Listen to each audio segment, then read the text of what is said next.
Looking ahead, CEO John DeMichelle stating that, quote, beyond COVID-19, it's clear that the high demand for housing will continue. It's clear. Why is it clear?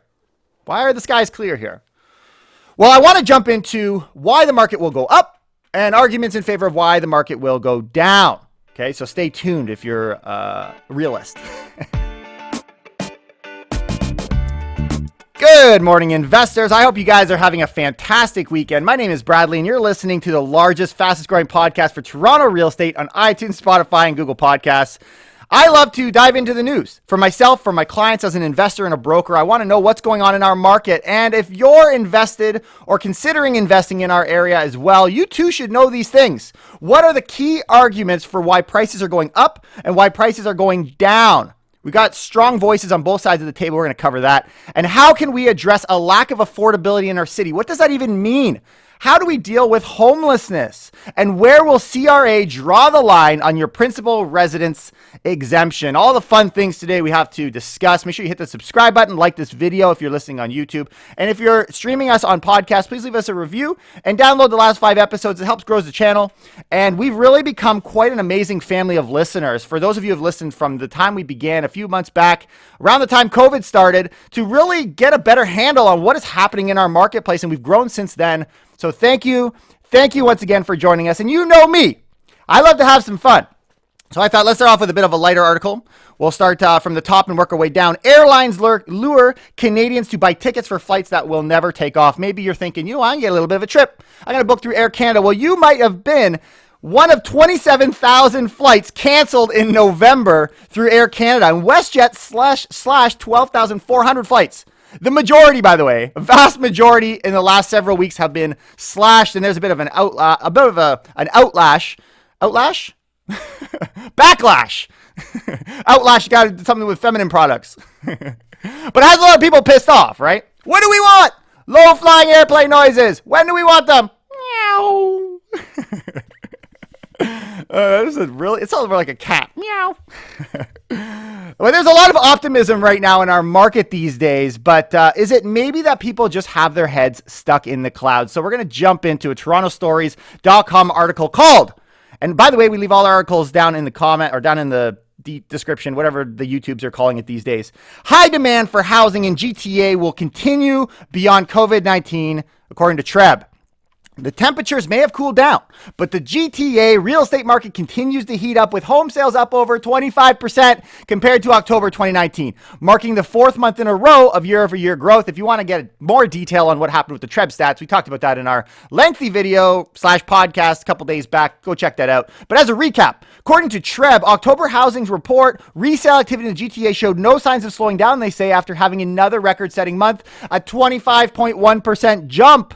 As well, the record level sales were paired with record listings, with 17,800 recorded compared to last year, just over 13,000. So they say this: despite the overall growth in listings, TREB said the number of listings, quote, diverged in some markets, such as the detached home segment, where the pace of annual sales growth outpaced listings. On the other hand, because we got a bit of a split here, the condominium segment experienced over double the listings seen in October 2019, while sales only increased by 2.2% in the same period. And one of the things that I covered in that podcast was there's not just a split or a divergence, which they're kind of talking about here, between freehold or low-rise and condominiums, but we also have a disconnect in the condo space, whether you're downtown or in the suburbia. I never hear anyone say suburbia. It's just everyone's just accepted the short form. But there's really a difference, right? Freehold, here's just an example from TREB President Lisa Patel. She describes it as this: competition between buyers of single-family homes and particularly detached houses remained strong last month and continued to support double-digit annual rates of growth in many GTA neighborhoods. But condos is the real story. In contrast, condo buyers have benefited from much more choice compared to last year. Pre-COVID polling had already pointed to an increase in investor selling in 2020. Why is that? Because prices were so high. The pandemic only added to this trend, with a stall in economic growth and a halt to tourism impacting cash flows for many investors and the airline companies. But I thought, you know what? What a better way to better understand how condos are working in a better way. I don't know about you guys, but when I catch myself saying words over and again, I just keep I bug myself in my head, but because I'm on a show and I'm using my voice, you hear all the craziness. But there was a live case that came from the Globe and Mail. The article is called this: Downtown Toronto condo sellers resist predatory offers. You might have seen this article. And they've got this lady named Sarah Laird, Laird, knows some sellers are unloading their condo units in Toronto's uncertain market, but the owner of a unit on the city's waterfront doesn't intend to get sucked into the panic. So listen to the way that she talks, because I think it's representative of a lot of sellers and their mindsets. And I want you guys, in the sense of live case, I love case competitions. In fact, when I was in university, I was in something called the Royal Roads University case competition. We came first. It was an international competition. I was on an awesome team. And so I love case competitions. I love this idea of coming up with a solution, which comes, I think, through our podcast every now and again. Still, Miss Laird is clear-eyed. She's clear-eyed. She's focused about the challenges the condo segment is facing right now. I know without a shadow of a doubt what's going on. Like many owners, she's trying to figure out the best strategy for selling in a market with surging inventory and hesitant buyers. So listen to her scenario. Miss Laird has twice reduced the asking price on her 1+ bedroom unit at Pier 27 since listing the unit on September 30th. Okay. Her current asking price is $699 after starting at $788,800. So you're telling me in the last year you've reduced by $90,000 in the last month or two, $90,000, then reducing to $748, and now all of a sudden right below $700. But listen to her reasoning. Listen to the explanation. Well, I listed at the end of September, but in August we had two comparable sales in the building. 39 Queens Quay East sold for $810,000 and $820,000 respectively. I've seen units selling over $800,000. That only makes sense. My house is definitely worth that. But listen to this. She said this: 6 weeks and the market changed drastically. Here's a question. If units were selling over $800,000 in August, but people are dumping their units under $700,000 now, what is the price of your home? And I don't think sellers want to be reasonable. I really don't. Despite the effort, the unit has had 6 showings in a month. 6 showings. Real estate agent, I'm going to not put their name because I don't feel like they're getting much benefit from this article. His feed is laden with suspensions, terminations, and price reductions. He's seeing listings around him coming off the market like crazy. Mr. Singh, will call him the realtor, that's actually his last name, is watching to see if condo listings in downtown Toronto continue to rise at a time of year when they would typically begin to decrease. That's also true, right? From a time perspective, if you couldn't get that sucker sold in September, good luck selling it in a time like November. As for Ms. Laird, she says most of the people who have viewed her waterfront condo appear to be investors looking to take advantage of desperate sellers, but she doesn't feel that pressure. She's a strong woman, strong, independent woman. I ain't going to be taken advantage of. Yeah, well, your neighbor will. And this is the reason the prices are coming down. She figures the flight to the suburbs is temporary and that many people, especially young professionals, will want to live close to downtown. She and her partner would too if they weren't planning to start a family. So I would stay here, but they're definitely going to come back. I would, if my scenario doesn't make sense, but for everyone else it does. But I do generally agree. People are going to be coming back to the city for sure. There will be buyers, but when you're coming to pricing your home, if you want to sell that condo right now, you got to take a haircut. You really do. Don't feel like because you sold it 2 months ago at a certain price that that's the value today. Because if you're a neighbor, and think from a buyer's perspective, you're listed at 700, you're not willing to take less than 8, and I've got something that's 600,000. I'm going to go for the 600,000. Bun you. The plan right now is not to take any sort of predatory offer that would just be taking advantage. Yeah, well, they'll do it to your neighbor, and then the value of your property goes down. Have fun. But there are investors sitting on the sidelines waiting for condos to crash and burn. That's what's happening right now. Why not throw out offers? I know prices are going to go down in the next couple of months. I'm going to be the one that does that because my offers are going to be predatory in nature. They're not predatory. If I'm going to catch a knife, I want to make sure I got a nice strong glove on. Fun fact. Did you know that there are more planes underwater than submarines in the sky? That's a really stupid joke, but it's this idea of things crashing and burning. You get the point. The average selling price for all combined home types rose 13.7% year over year, and year-to-date sales, as we heard in our last podcast, have finally caught up to last year's numbers. But that doesn't stop Trev from saying, you know what, the pent-up demand has not been reached, and expect record or near record home sales for the remainder of 2020. They're very optimistic, which is really where this article goes from here. Looking ahead, CEO John DeMichelle stating that, quote, beyond COVID-19, it's clear that the high demand for housing will continue. It's clear. Why is it clear? Why are the skies clear here? Well, I want to jump into why the market will go up and arguments in favor of why the market will go down. Okay, so stay tuned if you're a realist. Number one, immigration. Immigration or in-migration is really how it affects real estate, is all about the rental market. I think people look at immigration as a leading indicator of price, which it is that, but in the short term, it's definitely going to be a reparation of our rental market. It's going to fix things for us. Quote, the federal government has set immigration targets above 400,000 for people for each of the next 3 years. The GTA will undoubtedly continue to benefit from this population growth for sure. All of these people will need a place to live, whether in the ownership or rental markets. But we know statistically it's the rental market. And so you might hate Air Canada these days, but right now, airplanes are a blessing in disguise. Excuse me. A blessing in the skies. Get it in the sky. Anyways, never mind. The joke probably flew over your head anyways. But let's just hope that we're able to reach our targets this time, because we weren't able to do it due to COVID last time. We will see. And I want to just point out a couple audience input, comments, questions, and you guys can answer these down below. I thought they were very fantastic questions. If we don't develop the green belt, how do we address the massive and increasing housing shortage caused by immigration? Someone else, LJ on YouTube, said GTA is going to be like New York City. Let's see if that happens. Ryan Reiner, thank you for your comment. Would be interested to hear how the exodus from Toronto is impacting other Ontario cities. Windsor was at an 87% sales to new listings ratio in October. That's crazy. Lots of Toronto people coming to cash out, spiking average sales 25% again this month. And we've seen these outskirt communities continue to outperform. And I don't think from looking at the stats in October that anything has changed there, Ryan. But down in the comments, let us know, guys. What are you seeing happening? We got a lot of smart people, smarter than me. I just have a loud voice and I want to be your voice. So if you have any feedback on how our market is doing, please mention it in the comments. Zane Jaffrey, Jaffrey, a real estate agent at Coldwell Banker, agreed with DeMichelle and said the upcoming increase in immigration matched with, these are two more factors as why market will go up. Number one being immigration. Number two is supply, low housing inventory.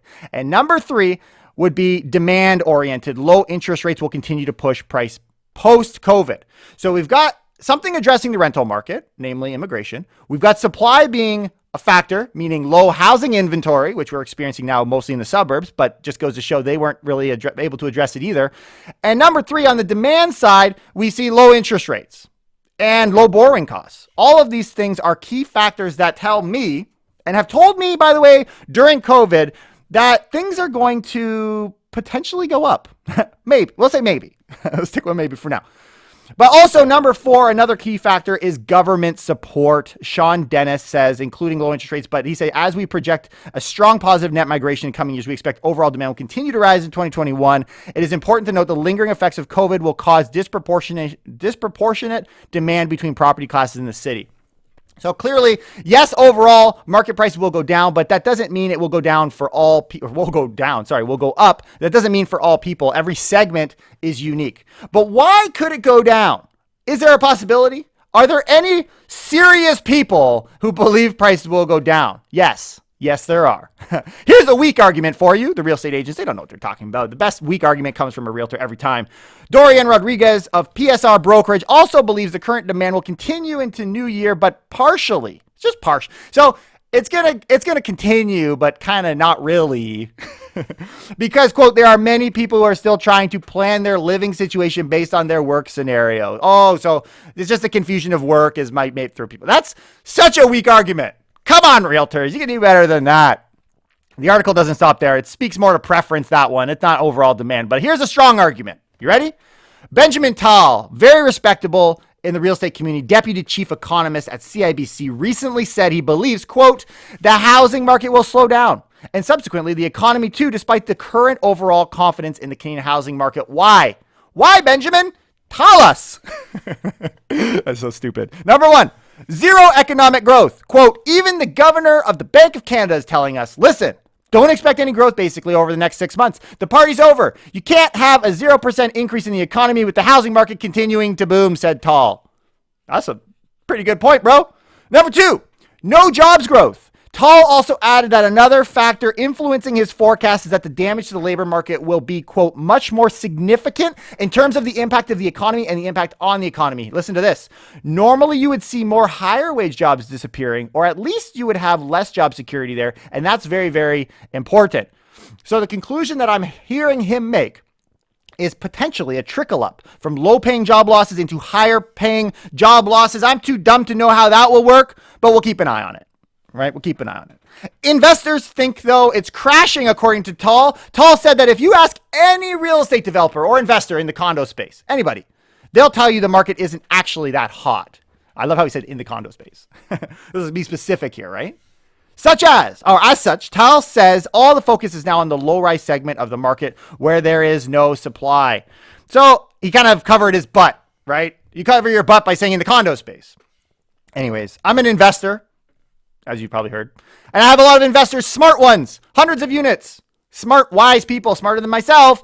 And they would agree generally, with the condo baby being an exception, that prices are going to go up. Sorry, not sorry. Tal continues, the demand is there because of the nature of the crisis. And this means that we soon will reach, I believe, a price resistance, even in this segment, meaning low rise of the market. And it will start softening. It'll start softening. I believe Tal is right that prices will slow and hopefully go down in the winter. That would be sweet. It's like, really? You're an investor? You want prices to go down in the winter? Yes, because it's getting stupid crazy, guys. It's getting stupid. But regardless of what happens in the winter, watch out for spring 2021. I don't think I stand on that position, but there are legitimate arguments on both sides, right? Wouldn't it be silly, though, if prices come down over the wintertime and those who aren't informed, they're not educated on all these things, assume it means we're crashing? What stupidity would that be? That moment when all these deaf passengers begin panicking, the moment the flight attendant yawns.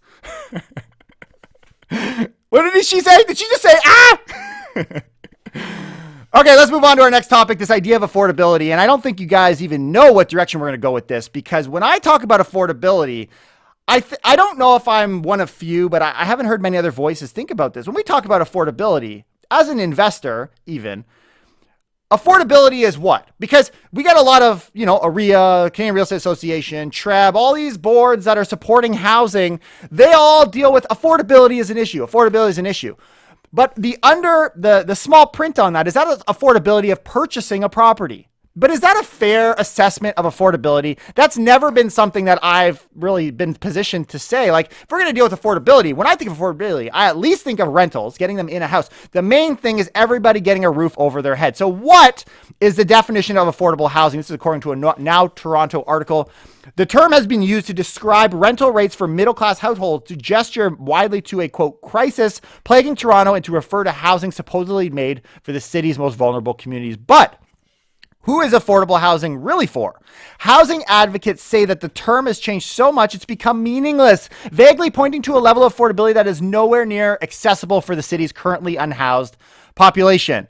Here's how they describe it. Affordable housing in Toronto could refer to a variety of housing structures, including subsidized, modular, supportive, rent geared to income, and social housing. When you think of affordable housing, is that what you think of? It should be. But it's really not, based on what most news articles talk about. Each has a slightly different purpose and represent different levels of, quote, affordable. The government defines affordable housing as shelter expenses that represent less than 30% of pre-tax or gross income. So the government's definition is accurate, but the real estate industry has done it such a disservice. So here's where I want to start.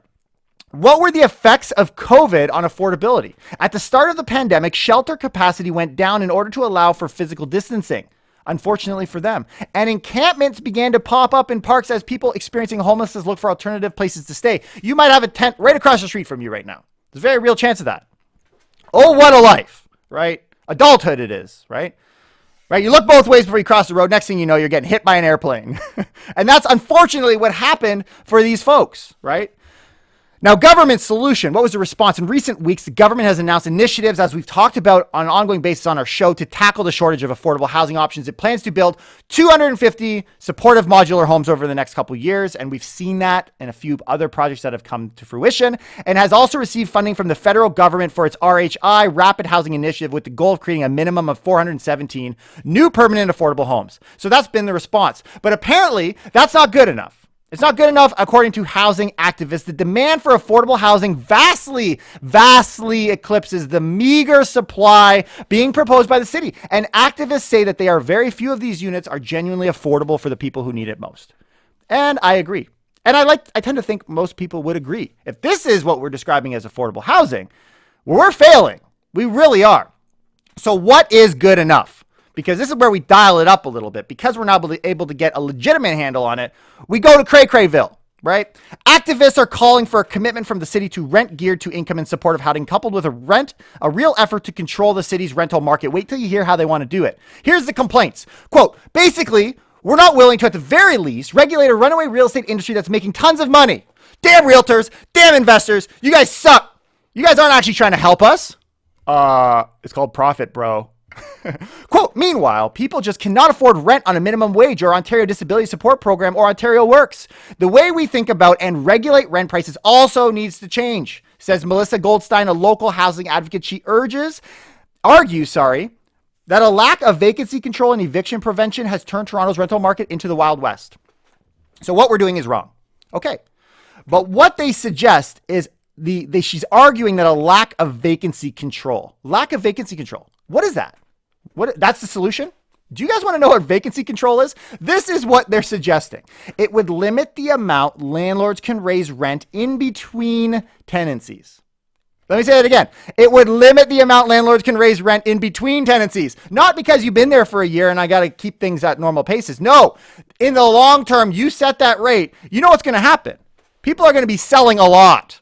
People are going to be moving in and renovating people a lot. This is going to cause absolute chaos. You want to see Wild West? This sounds like a great idea. In Ontario, landlords can only raise rents right now, provincially mandated amount of 2.2%. And next year, they can't even do that because of COVID. But landlords can also raise rent between tenants, and without vacancy control, they can scale up rent prices by 30 or 40%. Wait, no, what you're saying is we can get back up to the market amount. Because the market, having an open market, allows us to dictate what is our property worth. When I'm looking to buy an investment property, what is the rent rate worth? And you know which ones get beat up the most? It's the ones that have existing tenants. And those are the ones that have difficulty selling, right? Because it's like you've been there for 2 years. 2 years and I can't even keep up with the proper cap rates in my area. You know what ends up happening? A lot of landlords strategically are offering them money to leave. It's like, just get out of my house, dude. Get out of my house. But to understand the affordability issue, we need to go through the unwritten history first.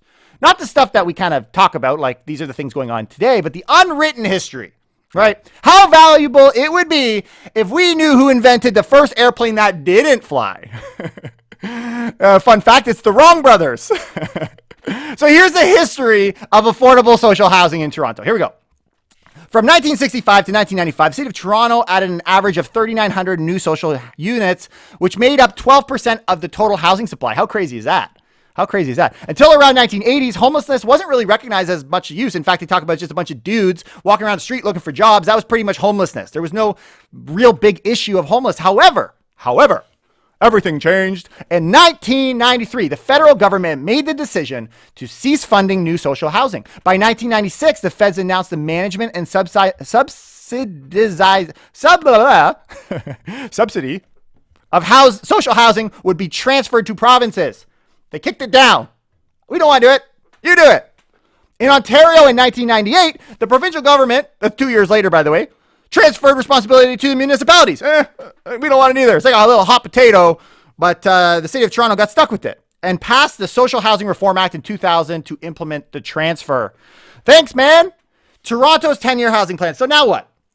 So now Toronto is left with this. It's on their plate. And in December of 2019, they released the Housing TO 2020-2030 Action Plan, which we've covered on the show. A 10-year plan, which had a target of building 40,000 new affordable housing units over 10 years and 18,000 of those in supportive housing. But they say, quote, the problem with that plan is really just the lack of funds to implement the goals. Yeah, if it's a serious issue that hasn't been dealt with since the 90s, I would say funding would be a problem, especially with COVID. Like, good luck adding any to these programs. To make the plan a reality, the federal and provincial governments must fund each action item. There's your solution. There's your solution, folks. Track record. In the city's 2000 to 2010 action plan, the goal was to create 1,000 affordable units, and only once during that time in 2020, due to additional provincial and federal economic stimulus funding, the city barely reached 400 units. Barely reached 400 units. And it was all thanks to support from province and federal government. We need them there if we're going to have any shot at this. Supply is too far behind, though. There is a wait list, for those of you who don't know, which I'm not on the wait list, but there's someone that they're in an emergency, listen to this, they're in an emergency situation. They've been over a year. They haven't been able to get shelter. And they say this, that's a forever list. That's 10 years. That's not emergency. And you'd be right. You'd be right. Though I invest, though I provide housing, though I deal with investors who do, nobody wants homelessness. I don't want my rental property to have a homeless guy across the street. That's not the reason, but for some people it is. Whatever the reason, I think generally we want to help the homeless. We want to help people in emergency situations get into housing. But again, the problem is that's the landlord's fault. That's the investor's fault. That's business's fault. A report by Social Planning Toronto found that in 2019, over 110,000 households were on the wait list for social housing. Here are my thoughts. Number one, homelessness is affordable housing. Homelessness, getting a house over their head, getting a roof over their head. Not just first-time home buyers need to be able to qualify for a house and give them a rebate to get in the door. That's not affordable housing. That's trying to get someone in the market. We don't need those. We need investors provide the housing, right? Because if we recognize that rentals is the problem and getting people into housing, then investors will step up into that role. Or if we address that it's people who are homeless, that's the problem, then the government can step in and fix that problem. But as long as we're calling affordability a first-time home buyer credit, we're missing the whole point, right? Number two, affordability is a government issue. I'm sick of them leaving it to private businesses. It doesn't work, first of all, nor do private businesses care. They're going to just do what they can. They're going to take the benefits that you're offering them, which don't work. So the government needs to get its hands off its butt, get its butt off its hands and do something and stop getting mad at us. And number three, the feds and province need to step up, which we've seen in the past has been the solution to these things. This must continue, though. We've noticed they have been doing some stuff with some of these plans, because if they don't, and we can't have the government actually fulfill its role, they're going to once again put the burden on the landlords through this stupid idea called vacancy control. Okay? Why teach them to fish when we can just give them a fish? Or better yet, buy a man an airplane ticket and he flies for a day, throw a man out of a flying plane and he flies for the rest of his life. Sounds like a legitimate plan to me. Okay, let's jump off this topic. I want to get into some hot topics before we talk about the primary residence exemption. Maybe you're using this or you're thinking about using this. What a beautiful tax savings vehicle that is. But a couple of hot topics. Number one, I want to talk about Oshawa, special day for Oshawa. The superstar of October. The superstar of October. Things are great right now in Oshawa. If you're invested in Oshawa, good for you. A $1.3 billion deal will return vehicle production to Oshawa's plant, GM and Unifor says. They're looking to bring on hiring 1,400 to 1,700 hourly workers with 2,000 jobs starting in 2021. That's a big deal. And that's not what triggered all of this, because remember, this announcement was made in November. But even in October, they were up by 22%. What a beautiful place with easy access to the city through the GO train. A great, vibrant city that's going to continue to grow. Good job. Good job. I think every month you get a superstar, and I would say that last month's superstar was Oshawa. CBC.ca, health officials cautiously optimistic. I like that. Cautiously optimistic. That a COVID vaccine will be ready by early next year. Ooh, by first quarter of 2021. Sounds good. I like this idea of being cautiously optimistic. Speaking of cautiously optimistic, why did the Muslim take his Google Pixel onto an airplane? Ooh, come on. Who doesn't bring their phone with them when they travel? You guys thought I was going to shoot myself in the head there. No way. No way. All right. I got an email from the Ontario Real Estate Association about open houses, and I thought this was a great way to talk about two birds with one stone. And I'm just kind of jumping down here. As of November 7th, 2020, the province will transition all public health unit regions to a new framework. We color-coded it. We put it in these nice little jars. Type A personalities are just loving this stuff. Peel region is stuck in red control. In orange, red meaning, I say red, but it's the control region. You're pretty much in stage 2, Peel. Orange or restricted, Eastern Ontario, Ottawa Public Health, Toronto Public Health, York region, you're all in orange. Yellow would be Brant County, City of Hamilton, Durham, and Halton. Why does this matter? From a real estate perspective, that just pretty much means that Peel's not allowed doing open houses. As long as you're stuck in the red, you can't have open houses. Everybody else is fair to go, but obviously you need to have your proper protocols in place. But who does open houses? It'll be interesting to see how things go there. Now, also, we've obviously got the U.S. election in our midst, and Trudeau says he won't comment on U.S. election until results are sufficiently clear. As Americans anxiously await the result of a tight presidential race, Prime Minister Justin Trudeau said today he won't weigh in until the outcome becomes, quote, sufficiently clear. That's wise. What a smart politician. During a news conference in Ottawa, Trudeau says it's important to allow the electoral process to unfold without foreign interference. I guess telling Canadians that he hates Trump the last election didn't work out so well. Clearly, he's learned. Right? But he's like, we need to see how this lands before we pick our friends, which would work unless the plane was invisible. Then you can't really see it land. Could that be a thing? Invisible planes? Probably not. Can't see them taking off. Global news, Ontario government tables $187 billion budget in response to coronavirus pandemic. And I want to talk about how that affects us in real estate. Ontario will spend $187 billion. Good job. Spending money's hard these days, isn't it? The fiscal plan presented on Thursday shows a record deficit of $38.5 billion for this year. Wow. New high. New record. Consistent with the government's summer projections, a path to balance is expected in next year's budget. I give Trudeau a hard time, but even at the provincial level, we're spending money pretty good. Way to go, man. Real estate. How does it affect real estate? Well, the budget includes a tax credit meant to help seniors stay at home longer. Interesting, because, I mean, why not let them stay home longer? That's only going to help boost our real estate market, right? I love how they play both sides. It's like, yeah, we're going to help the seniors stay home longer. Meanwhile, we're going to make it easier, more affordable, and we're going to remove land transfer taxes in order so that they move, and we're going to stimulate jobs that way. Oh, got it. Okay. This seems to be balancing out quite well, which will reimburse them 25% of eligible renovations up to $10,000.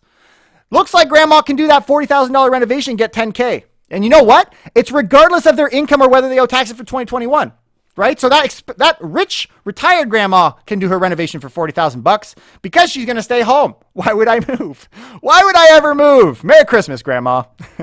They also have a couple other things for parents, right? It consists of $200 for children under 12 and $250 for children with youth with special needs. Help people at home with their education. So they're trying to help people at home. Overall, a good thing and a great way to spend our money in the future. Ontario budgetary balance, I think, is interesting. They've kind of got this outlook. So in 2020 to 2021, it's $38.5 billion. 2021, 2022, $33 billion deficit, $28 billion in 22, 23. I mean, we were still at minus. I'm looking back since 2013, and there was no positive number. I would imagine that probably continues forever. Can we ever get a balanced book? No. Well, they do say that they're planning on giving us a plan to being balanced. I'm always looking forward to these plans to being balanced. But of course, the opposition has something to say about it, right? What do they say? It's not enough spending. We need more. There's not enough support for they're not long-term care, hospitals, whatever. Spend more, spend more, spend more. Thank you, opposition parties, for the tip. Appreciate it. Wait, what's your purpose again? They're like that little propeller on the front of a plane. They really don't do anything. I think the only thing they're meant for is for like keeping the pilot cool, right? Like, because imagine, shut it off and you'll probably have a sweaty pilot. But thank you, opposition party. Like a plane, we need both right and left wings or we crash. Looks like we're managing to do that anyways, some people would say. Okay, so I want to get into our last and final topic here. Where will CRA draw the line on your principal residence exemption? I talk to a lot of you guys. I know there's a one-way conversation that happens through your ears on podcasts, but I get a lot of feedback and I talk to a lot of people because I frankly love it. And I know a lot of you are playing your principal residence exemption because you're smart. That's why, because you're smart. So CRA cracking down on abuse of principal residence exemptions, but their assessments aren't written in stone. This is a Financial Post article. Here's what it says. There are very few things that are tax-free. Investment income in your TFSA, lottery and casino winnings, purchasing 6 or more donuts. And they say this, see what happens to the GST next time you try it. Fun fact. That's not going to help my COVID weight. And the gain from the sale of your principal residence are among the limited exemptions. With the odds of winning a lottery being slim at best, it's the sale of one's home that offers Canadians the best opportunity for a major tax-free gain. Major. In recent years, however, the CRA has been cracking down on taxpayers who, in its view, are inappropriately claiming the principal residence exemption. Are you cheating? You're cheating. You're cheating, particularly as it relates to flipping houses. If it's determined that you're regularly buying and selling homes, you can be denied the PRE and be taxed on any profits at, listen to this, 100% taxable business income. Not even 50% taxable capital gains. You're flipping. That's income. That's taxable at 100%. Take a recent case decided in September. So this is where the article goes from here. There was an Ontario couple who bought and sold multiple homes between 2007 and 2012. Well, how many homes can you get that you buy, move in, and move out from 2007 to 2012? Well, they managed to do it every single year. So that would be 5 years, I think. That's what the article says. They managed to buy something every single year, 2007, 2008, 2009, 2011, 2012. And they claim the PRE to shelter in every single one. Well, the decision in determining whether the sale of real estate is considered business income, remember, flipping, because that's a real kicker. It's not, right? Because it's not capital gains. Like, you didn't rent that out. You lived there. That's a flip. That's a flip. The courts have traditionally considered the following factors. Number one, the nature of the property sold and how the taxpayer used it. Number two, the length of the ownership period, which is why a lot of people think, oh, I've been there for at least a year. It should be good, right? Number three, the frequency or number of other similar transactions by the taxpayer. Have you done this before? You got experience. We know you know.